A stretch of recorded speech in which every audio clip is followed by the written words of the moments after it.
Hi, Roy here. Sorry for the austere surroundings. Just going to do a tag. So this is the Book Snob tag, originally created by Tia and All the Books, and I was tagged by Michelle's Melancholia, which if you don't know it is a great channel, mainly looking at horror. So if you're a horror fan, obviously it's a great one to follow. If like me, you're more of an occasional horror reader, really good as well to maybe get an idea for the relatively few horror books you might be wanting to read. So, Book Snob Tag, diving right in. Number one, Adaptation Snob. Do you always read the book before you see the movie?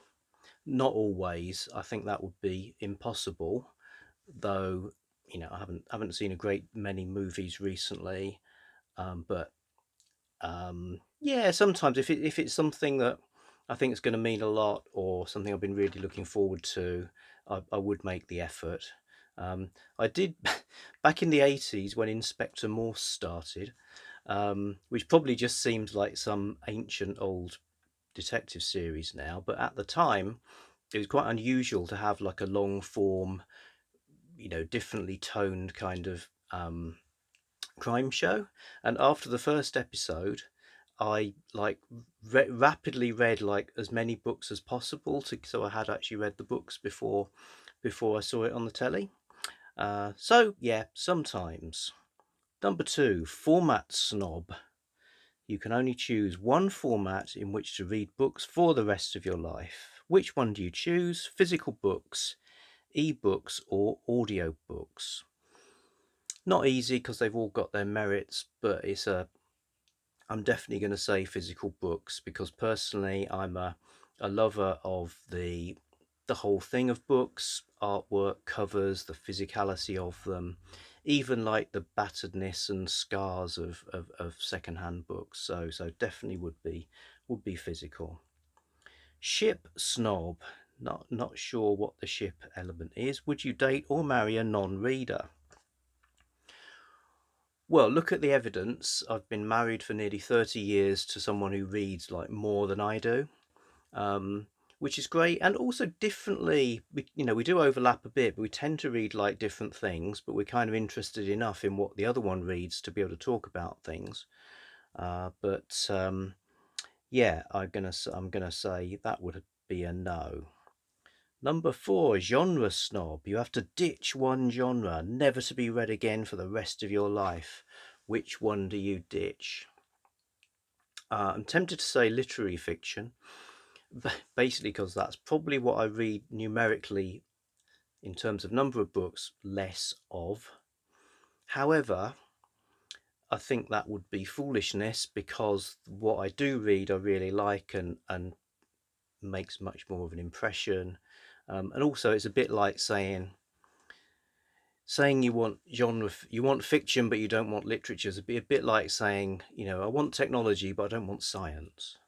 So I think you do need, just as you need scientists doing experiments, you need authors working without any genre constraints or any constraints at all. So I won't say literature. I'm going to say, now this is a purely prejudiced and ignorant answer because I haven't really done enough research, but based on how it presents itself to me at the moment, and purely on that, I'm going to say crime, because crime genre, as it comes to me in the form of adverts, things like promotional deals on my social media feeds, what I see in posters, what I see on the book covers and displays in the shops, what I see in what gets adapted for television.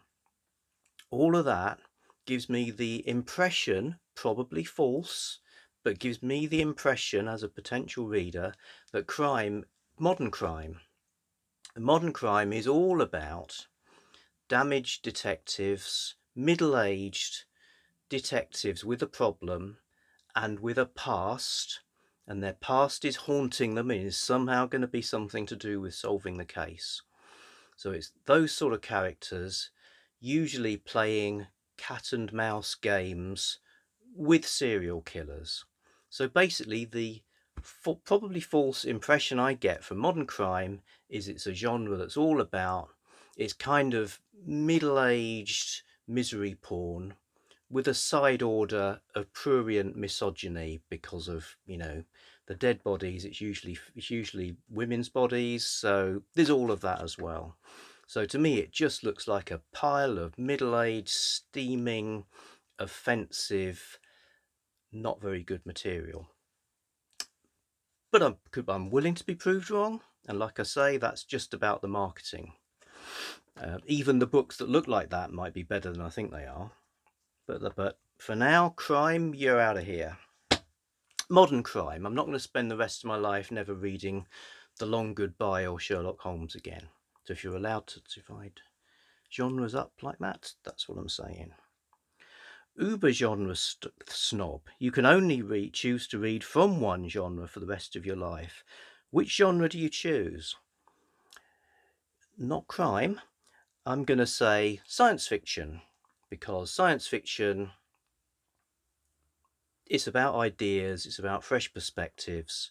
It sometimes fails to deliver that, and you know, like all genres, it can contain everything else. It can contain romance, it can contain adventure, it can contain even historical in a sense. It can certainly be literature. It can be all the brows. It can be highbrow, middlebrow, lowbrow, trash. So to keep things interesting, the one I would keep would be science fiction. Community snob. Which genre do you think receives the most snobbery from the bookish community? Hard to choose between romance and westerns. Talked in another video about how they're shelved in libraries, often in a kind of sin bin where the books just aren't even alphabetized, and together as well. And also they're the ones that get put into large print. So there's a kind of sense of, you know, they're catering perhaps to they think, wrongly probably, a non-discriminating market. Hard to choose between those. I've seen loads of other people say romance, so I'm gonna say westerns. Snobbery recipient. Have you ever been snubbed for something that you've been reading, or for reading in general? I've got a prop for this, so I was going to try to do this without any edits, but there's going to be an edit because I'm going to go and get the prop. Hang on a sec. You can look at my door.